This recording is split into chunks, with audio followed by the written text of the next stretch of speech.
So on the front of the feeder housing here, we do have the dust extractor.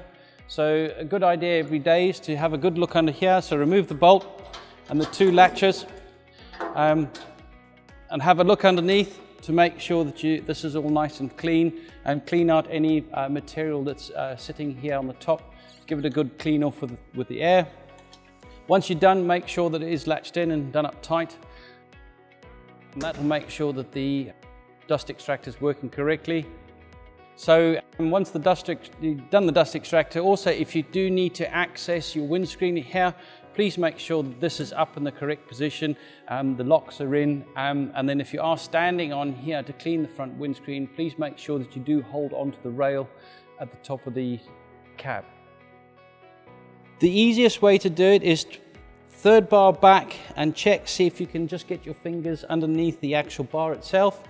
And also the actual chain itself should just touch in the center of the feeder housing when you have the feeder housing up like this. If you do need to access it, like we said before, we can access it through the holes, through the dust extractor there, and pretty much if you can just hear it touch, that's the right sort of tension that we require. Tensions are done on both the right and the left hand side, so make sure that you get the same tension on both sides. And any bent bars, if you do get bent bars, do need to be replaced as soon as possible, because that will impede the flow of the crop up through the feeder housing into the actual machine itself. So keep an eye on the tension as well as the bars. Anything that doesn't look okay, get it sorted as soon as possible.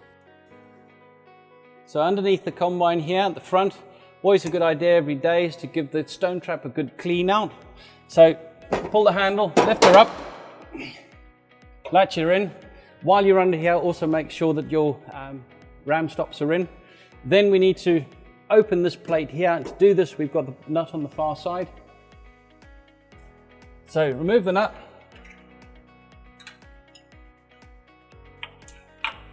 And then when you pull this out, just be aware that everything does get a bit tight in here. So keep aware of your knuckles.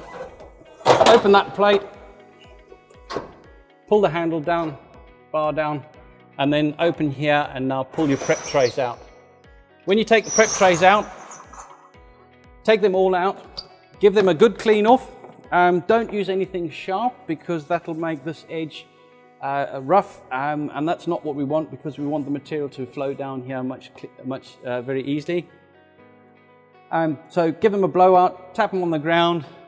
And before you put them back in, always a good idea is to make sure that blow this whole area down, make sure there's no excess material lying about. And also, because you've got the prep trays out, you can get on top of the gearbox and remove any of that material that's up there. So we do have prep trays all the way across, so remove them when you need them.